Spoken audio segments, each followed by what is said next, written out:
ஆமென். ஹல்லேலூயா.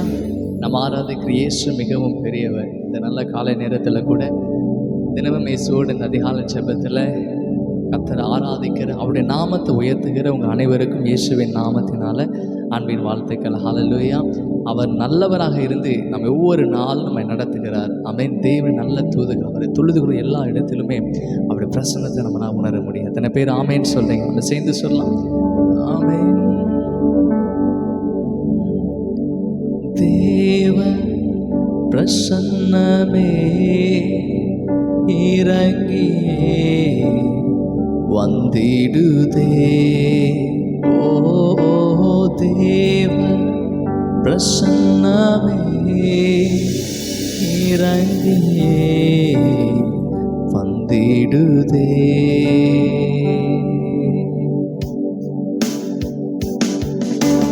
தேவ பிரசன்னமே இறங்கியே வந்திடுதே. ஓ தேவ பிரசன்னமே இறங்கியே வந்திடுதே. தேவானின் மகிமை நம்மையெல்லாம் பரிசுத்த ஸ்தலத்தில் மூடுதே. தேவானின் மகிமை நம்மையெல்லாம் பரிசுத்த ஸ்தலத்தில் மூடுதே. தேவ பிரசன்னமே இறங்கியே வந்திடுதே. தேவ பிரசன்னமே இறங்கியே வந்திடுதே. சேர்ந்து சொல்லாமா? தேவன் நல்ல தூதர். தேவனின் நல்ல தூதர்கள் நம்மை சுற்றிலும் இங்கு நிற்கிறார். தேவனின் நல்ல தூதர்கள் நம்மை சுற்றிலும் இங்கு நிற்கிறார். தேவானின் மகிமை நம்மையெல்லாம் பரிசுத்த ஸ்தலத்தில் மூடுதே. தேவானின் மகிமை நம்மையெல்லாம் பரிசுத்த ஸ்தலத்தில் மூடுதே. தேவ பிரசன்னமே இறங்கியே வந்திடுதே. ஓ தேவ பிரசன்னமே இறங்கியே வந்திடுதே. ஆமென். ஆண்டவரே, உமக்கு நன்றி செலுத்துகிறோம். நாங்கள் கூடுகிற இடத்துல ஆராதிக்கிற ஸ்தலத்தில் அவருடைய மகிமை அப்போ அவங்க பிரச்சனைகளை சூழ்ந்து கொள்கிறதுக்காக நன்றி. ஆமென். ஆமென்.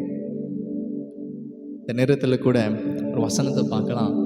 சங்கீதம் 147:14.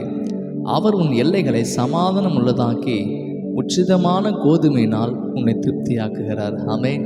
கர்த்தர் இன்றைக்கு நம்மோட பேசுகிறதான காரியம், உங்களுக்கு வாக்கு தத்தமாக அவர் சொல்கிற காரியம் என்னன்னா, அவர் உன்னுடைய எல்லைகளை, நம்மை சுற்றி இருக்கிற எல்லா எல்லைகள், நம்ம இன்று முதல் கேள்விப்படுகிறதான காரியங்கள் எல்லாமே சமாதானம் உள்ளவைகளாகவே இருக்குது. எத்தனை பேர் ஆமேன்னு சொல்லி இது எனக்குரிய வார்த்தை.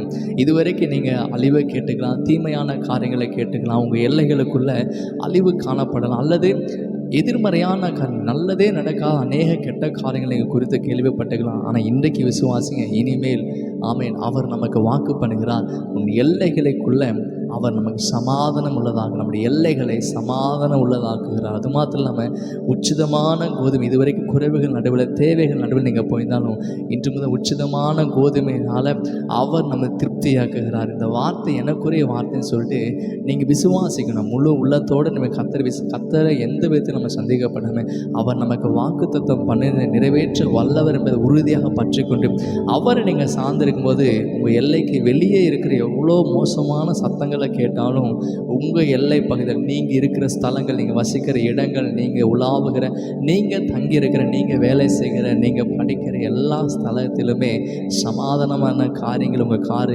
காதுகள் கேட்கும். சமாதானம் உள்ளவைகளே பேசும். சமாதானம் உள்ள காரியங்கள் நடக்கும். ஏன்னா அவர் நம்மோடு இருக்கிற. ஒருவேளை தீமையான காரியங்கள் நடக்க இருந்தாலும் அந்த தீமையை நன்மைக்கு ஏதுவாக மாற்ற இயேசுவினால் முடியும். ஆமென். அது மாத்திரம் குறைவுகள் நடுவில் இருக்கும்போது நம்முடைய ஆகாரம் அப்பத்தையும் தண்ணீரை ஆசிரியப்பேன் வார்த்தையின்படி அவர் நம்முடைய அப்பத்தையும் தண்ணீரையும் ஆசிரியத்தை நம்மை உச்சிதமான கோதுமையினால் நம்ம திருப்தியாக்குற தேவனை நம்ம ஆராதிக்கிறோம். இந்த வார்த்தை எனக்குரிய சொல்லி விசுவாசி ஆமேன்னு சொல்லுங்க. இந்த நாளில் இந்த ஆசீர்வாதத்தை இன்று முதல் நம்ம வாழ்க்கையில் நிச்சயம் பார்க்க முடியும். ஆமென். நம்ம ஜெபிக்கலாமா? அப்பா உமக்கு நன்றி. அப்பா நீர் எங்களோட பேசுகிற இந்த வார்த்தைக்காக நன்றி செலுத்து ஆண்டவரே. அப்பா தேவ வார்த்தை கொண்டு ஒவ்வொரு நாளும் எங்களோட பேசுகிறீங்க ஆண்டவரே. எங்கள் எல்லைக்குள்ள சமாதானம் இன்று முதல் இருக்கட்டும். அப்பா நாங்கள் இன்று மேல் தகப்பன் அப்பா சமாதானம் உள்ள காரியங்களை எங்கள் காதுகள் கேட்கட்டும் ஆண்டவரே. எங்களுக்கு எதிராக எல்லா பிசாசு வல்லமைகளை இயேசுவின் நாமத்தினால கட்டுகிறோம். அப்பா தேவ ஆவியானவர் இந்த முதல் எங்களை ஆசீர்வாதத்தை நடத்துகிறதுக்காக நன்றி. அப்படி கிருபை எங்களை மறைச்சு கொள்ளட்டும். இயேசுவின் நாமத்தை ஜெபிக்க நல்ல பிதாவே. ஆமென். ஆமென். God bless you.